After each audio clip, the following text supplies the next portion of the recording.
welcome Ms. Jan Morgan.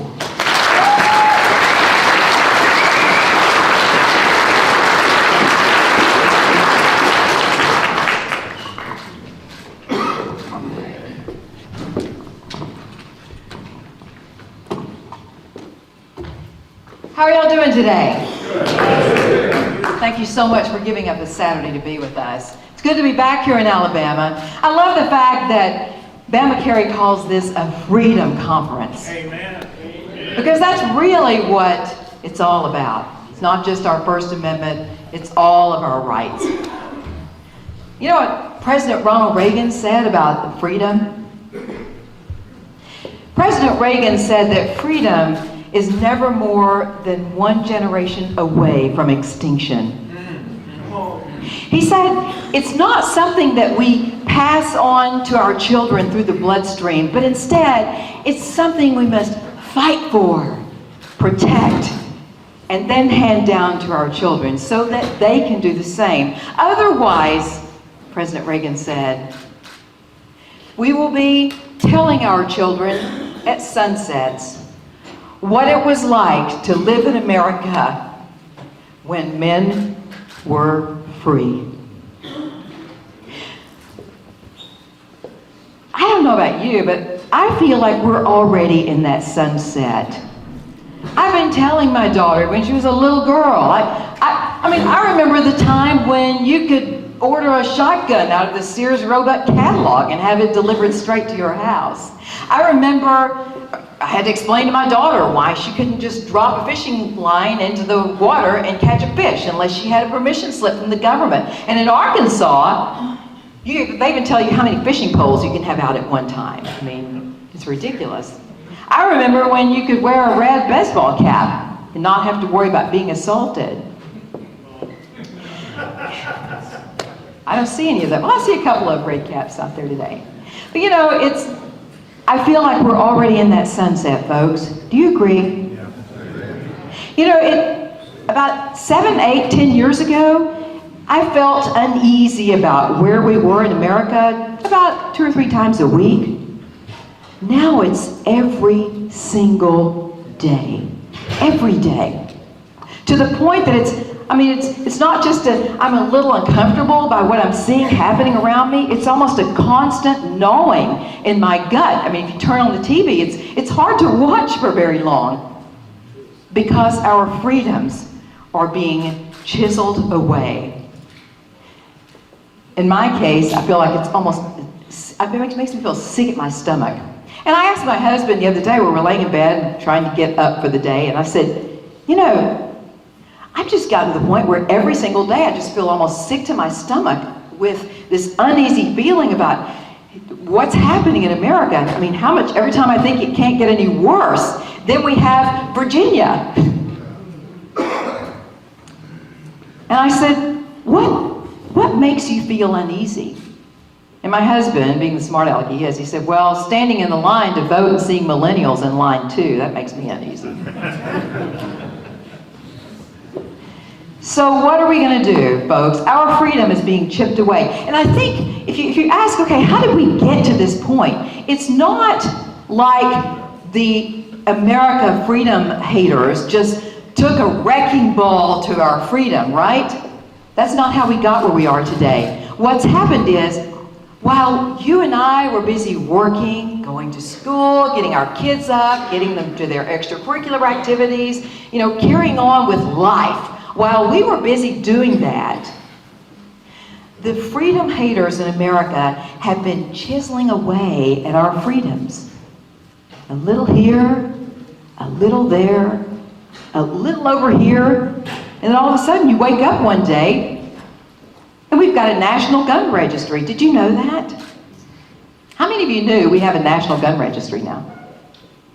Well, let me enlighten you, those of you who don't know, because as much as I know about the Second Amendment and how I've been fighting for rights all these years, I just found this out a couple of years ago. I have a federal firearms license. And they are pushing FFL holders to use computers to run Form 4473, you know that form when you go to buy a gun, if you're not just buying off of your friends. When you go to a store and you buy a firearm, you have to fill out that Form 4473. They want FFLs to do those online, all right? Well, I refused to do that. I said no, because otherwise it's just a piece of paper that stays at my range. Anything on the computer, we've all learned that once it's out there on cyberspace, it's out there. So I decided I didn't want to be an FFL anymore, and I called ATF and I said, okay, tell me what I have to do to turn in my FFL. And they said, well, you have to bring in all of your books, and you have to turn in all your books, all those forms. And I said, well, what are you going to do with them? And they said, we're going to enter them into a database. And I said, that's a gun registry. And they said, well, not really. And I said, yes, it is. When did that happen? I don't remember voting on that. We now have a national gun registration. Think about that the next time you fill out a Form 4473. So our freedoms are being chipped away. It's on the chopping block. But it seems to me like the fight is intensifying. That's why I'm a little more unnerved about it today than I was this time last year. It's intensifying. I thought it would have been at worst when Obama was president, but that's not the case. It's worse since President Trump has become president. And I was trying to figure out why. Because he promised he was going to protect our Second Amendment, even though he's made some slips, right? Yes, he has. I guarantee you, if Eric Pratt with Gun Owners of America had President Trump's ear, he wouldn't have made those slips. Because Gun Owners of America is a no-compromise Second Amendment advocate.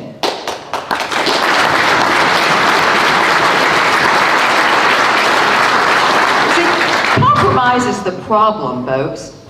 Compromise. There is no compromise. BamaCarry is a no-compromise organization. 2A Women is a no-compromise organization. There is no compromise. There is no regulation and restriction of rights, right? You understand the difference between rights and privileges? If not, I'm going to get to that in just a second. But I'm going to go back to the fight's intensifying. Here's why. If you look throughout history, the most difficult times in a battle, the worst times happen just before victory or defeat. I feel like that's where we are right now. We're on the verge. We're either going to win or we're going to lose. This time and this place in America is the time now more than ever that you've got to stand up for freedom on all fronts. People are looking for a savior. You know, when I speak at events, I've been in, 25-something states, people say, we need a Jan Morgan here. We need an Eric Pratt here. Well, Eric can't be everywhere. I can't be everywhere, even though we have chapters in every state, and Gun Owners of America is national. One person can't do this. President Trump can't do it. If you were thinking President Trump is going to be our savior, no. It's going to take all of us, folks. Every single one of you must agree and commit to getting in the fight. And you've got to get in the fight in your states. Do you know, for the longest time, most of the gun rights battle issues were taking place on the national level. That's not true anymore. They've brought the fight to the states. And that's why we're losing ground, because the people in the states, you elect your representatives, you think they're going to represent you, you pay them to represent you, and then you go on about your life and they misrepresent you. Suddenly they're doing things like passing red flag laws and extreme risk protection orders and telling you where you can and can't carry and telling you you have to pay this kind of money for a permission slip to carry. All those are infringements. We've got to get involved in your grassroots organizations, and you've got to get in the fight. So, what can you do? I'll tell you what I'm doing, besides traveling around and speaking. I started a national organization called 2A Women, because every time I go to a different state, and I'm at the state capitol in the middle of the fight. I was in Albany, New York on the steps when the SAFE Act was voted on, and there were 9,000 people there. And I'm looking at those people and saying, okay, they're voting on this now. Where were all of you when these people behind me in the state capitol were elected? You see, you're like 100 points behind and you're in the fourth quarter of the game. It's kind of going to be difficult to stop what's about to happen in here. But you can learn from your mistake. But it's a whole lot harder to repeal bad laws than it is to stop them to begin with. You see, Virginia is in bad shape now. If the people had if 2.6 million gun owners had just shown up to vote, they wouldn't be in the situation they're in now. And we wouldn't be running over there from all across America trying to help them out. Don't let Alabama become the next Virginia.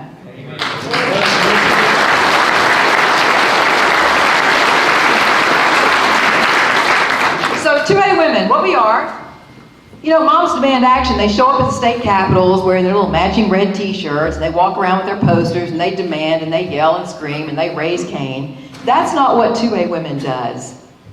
If you see us at the state capitol, which if there's gun rights legislation, you'll see us there, we're there in black suit jackets with a little lapel pin. We aren't carrying signs. We're not demanding anything. We're not protesting because we are lobbyists. We establish personal relationships with our legislators. I've got my legislators, my state representative, my state senators, and my U.S. congressman on speed dial on my cell phone. They know me by first name. And with 1.5 million followers, they know if I call and I say, it's my understanding, Senator Cotton, that you are receptive to red flag laws. No, sir. Let me tell you what's wrong with red flag laws. This is not just a gun rights issue. Red flag laws violate your First, Second, Fourth, Fifth, Sixth, and Eighth Amendment rights. And if you support that, Senator Cotton, I'm going to do everything in my power to get someone to primary you. I'm going to tell the people of Arkansas where you stood. I'm going to tell the people of America where you stood in case you're ever planning to run for president. And we're going to get somebody to run against you. Do you know, we actually reversed, without having to do any speeches, without having to do any protest, we actually reversed 2 pieces of bad legislation in Arkansas. Reversed it within 24 hours. You know how I did it? Took 3 legislators. One of them wasn't a gun rights bill, it was a bill that would prohibit sanctuary cities in our state. And the reason I wanted that bill to pass is because, well, first of all, we have federal immigration laws that should be enforced, right? Yes. Number one. Number two, we don't need a bunch of illegals in our state. I am all for legal immigration, all right? Legal immigrants, but not illegal immigrants. And we already had 2 major cities in our state that had handed out over 1,400 valid photo IDs to known illegal immigrants. So we needed this bill to pass. 3 Republican legislators succumbed to pressure from the governor and voted the wrong way. Well, one of them happened to conveniently get a phone call when it came time to vote, and she exited the room. So you know what I did? I went on my social media page and I said, okay, Arkansas, you want to be the next California? Because unless you call these 3 legislators, I put their pictures, their cell phone numbers, and their email addresses on my Facebook page for 1.5 million people to see, and I said, these people, if they voted the wrong way today, if you don't contact them and let them know how you feel about prohibiting sanctuary cities in our state, Arkansas is going to be the next California. They were so inundated with phone calls, emails. They called the state representative of the bill and said, please get this bill back before the legislature, for the committee. I'll vote, I'm going to vote for it tomorrow. Just please get it up there. And we reversed it in 24 hours. And now we are not going to become the next California.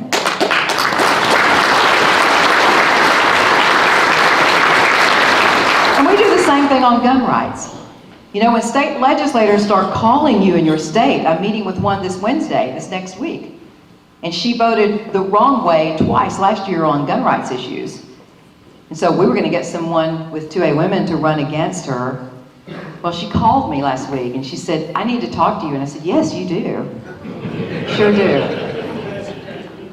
So she's going to meet with me at my gun range. She's going to shoot some guns. And we're going to talk about what she's going to need to do in writing or on camera to convince the people of the state that she will never again, ever, ever vote for any infringements on the Second Amendment in any form.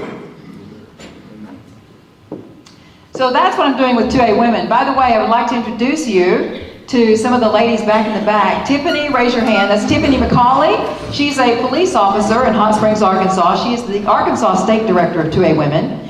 Kimberly Harris, standing there with the cell phone. She is the Alabama State Director of 2A Women. Maria Turner, raise your hand, Maria. Maria is the National Vice President of 2A Women. We have a national page, so look it up, 2A, capital W, and then women.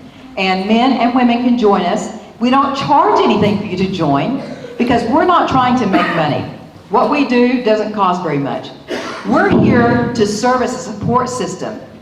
For example, in Alabama, when Eddie Fulmer tells me he's got some legislation coming up and he needs some females to be sitting in seats and to call their legislators, we back you up. If Eric Pratt with Gun Owners of America calls me and says, Jan, we've got this battle going on in this state and I need some women there, or I need some people to make phone calls, I get them on it. We don't want to take money away from any of the national organizations or the state organizations. We are a backup support system. But boy, do we know how to back you up. Because when women get passionate about something, mountains move, right? When women show up in force at the state capitol, men get this feeling in the pit of their stomach. If mama ain't happy, nobody's happy. Right?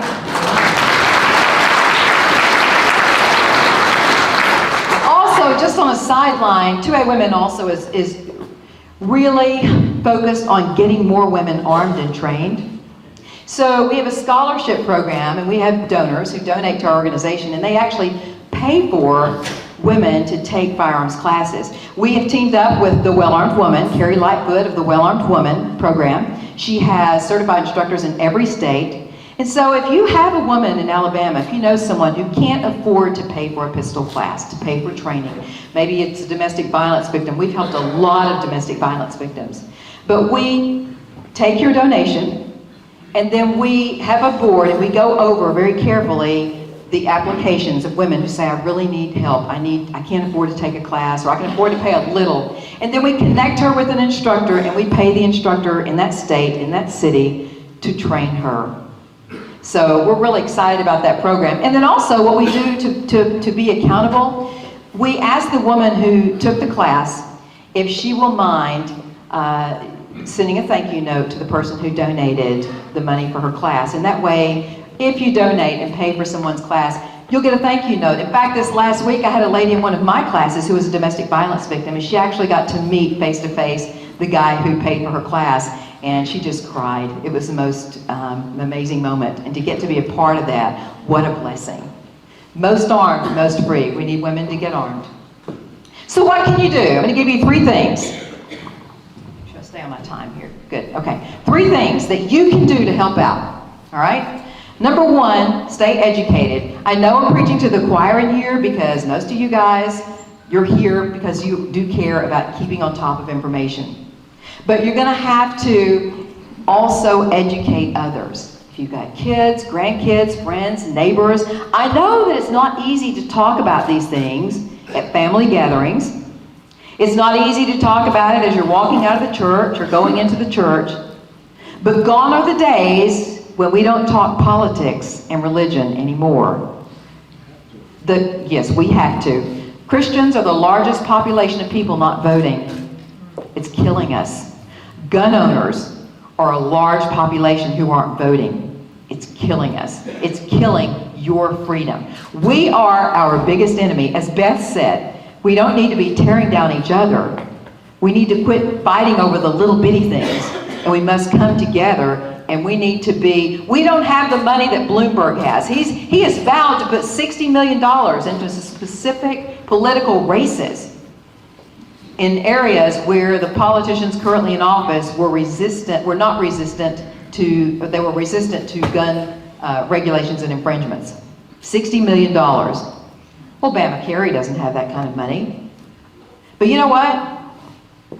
They make him buy advertising and they make him buy a lot of slick campaigns, but your votes aren't for sale.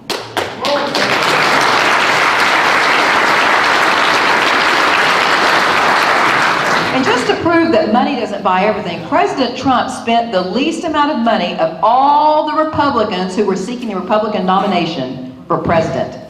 He spent the least amount of money, but got the most votes.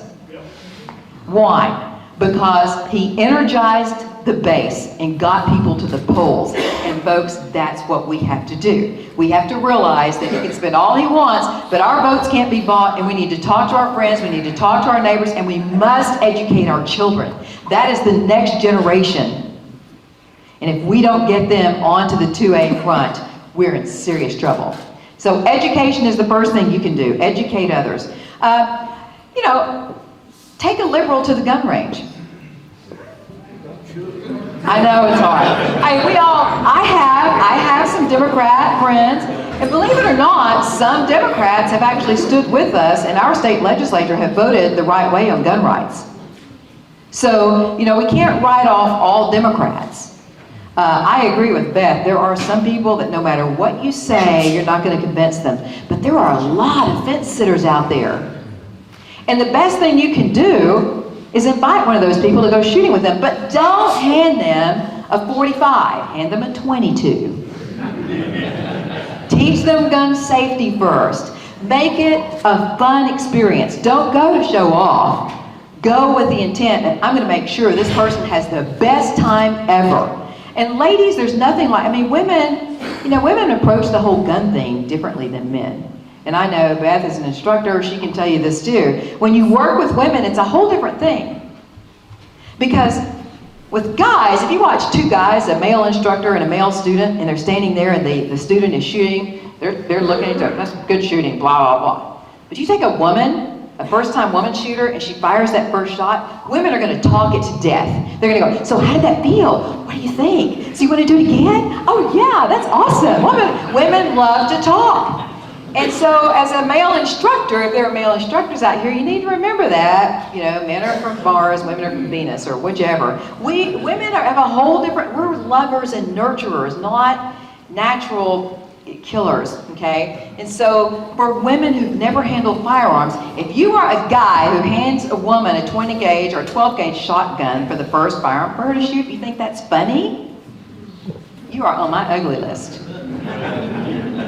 It must be a pleasurable experience. And let me tell you, I can vouch for this. I have turned several Democrats into conservative gun rights voters by simply taking them to the range and getting them to shoot and getting them to enjoy shooting. That's why the Well-Armed Woman program is nonpartisan. After all, your rights are not partisan, right?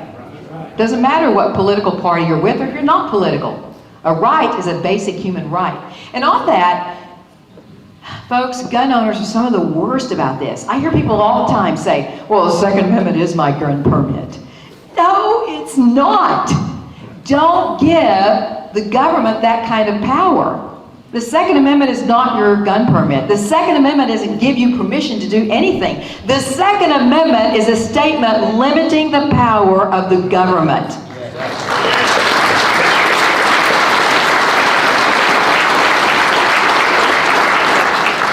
So, please don't say that. And we need to start educating other people, because once you understand the difference between rights and privileges, you understand that it's black and white.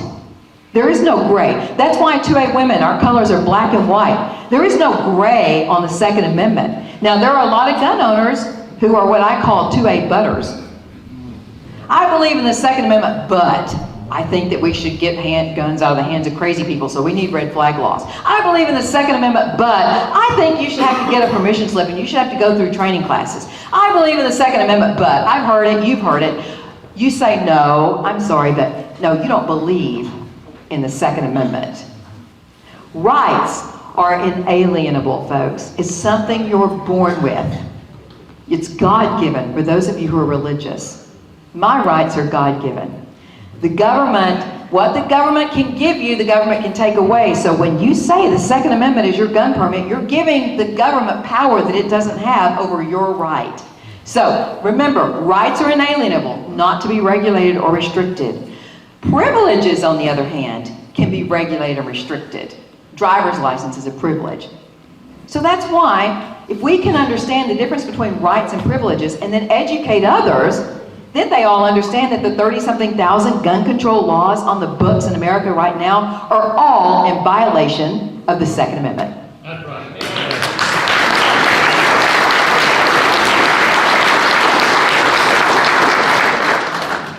Okay, engage. You've got to start engaging. How many of you have been to the state capitol here in Alabama? Good for you. So the next time you go, I want you to take 4 or 5 other people with you. We need to multiply. We need to multiply. It's great that you can do that. And I know some people, a lot of us work. It's really hard for me, but I get up there as much as possible.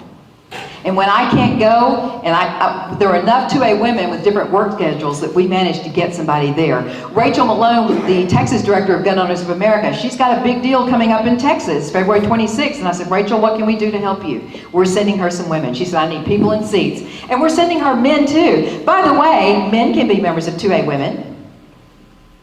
Just like there are men who are members of Moms Demand Action. It doesn't cost anything to join. All you got to do is go to our national page, click like, share our post, and then when we post about, okay, in this state we've got an issue going on, we share a lot of GOA posts.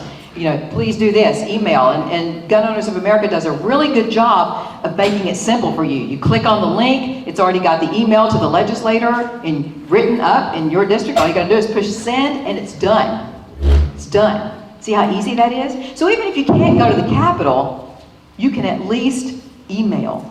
You can make phone calls. And if you can't do either of those, you can at least just go to our Facebook page and share our post. Just think of how that multiplies and reaches more people. So, educated, vote, please vote, take other people to the polls, no butters, engage, and don't give up. I noticed there were a lot of you here today. How many that have not been before? This is your first time? Okay. Every year that I come here, I tell this because I want to motivate you to not give up, because I know it can get overwhelming at times. When you start looking at what's happening in Virginia and then you hear Bloomberg's going to spend another $60 million, you're just going, we can't do this. We can't defeat this. We can't beat this. This is too big. It's too much. I can't talk to any more people. I can't talk to my family members. Or I can't tell people at work. I might lose my job if I come out in the open about gun rights. I can't. You think that's hard? And you just want to give up? You say, well, I'm just going to, take my MREs and curl up in the mountains and hide and, come out when the dust settles. Folks, when you start feeling like this is too big and too much, the fight, I want you to go back and read the story of our founding fathers. If ever in the history of the world anyone had a reason, an excuse to say, I give up, it was those guys. They were outmanned, outarmed, freezing to death, starving to death, trying to fight that last battle. Many of them fighting with no clothes on. They were down to their underwear, no shoes, traipsing across the snow. The colonists trying to fight against a well-armed, well-fed British army.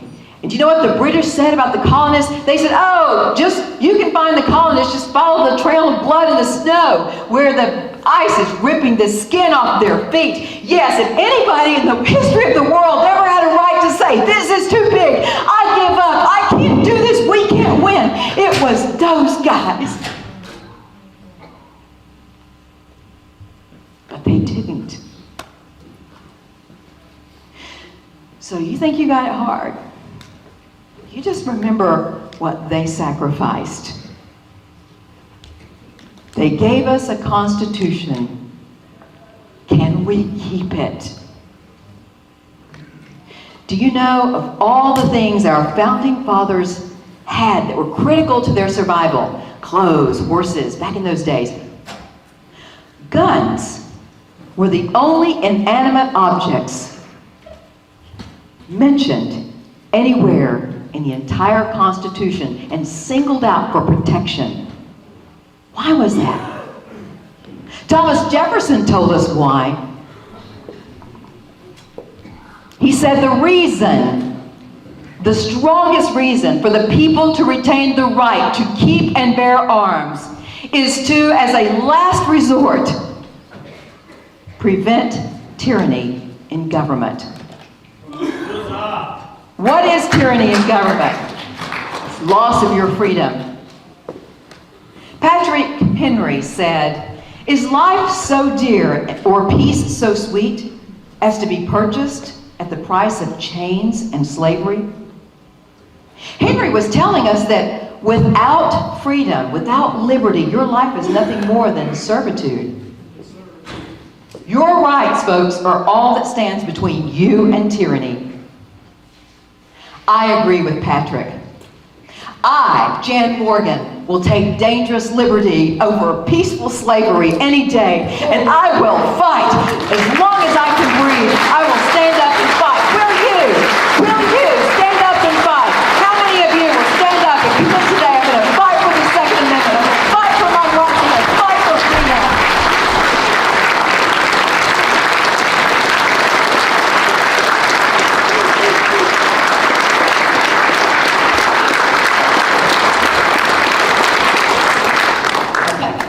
I see you. Hold you to it. I love you. Thank you again so much for having me today. God bless you. God bless the state of Alabama, and God bless America. I'll see you back at the 2 a.m.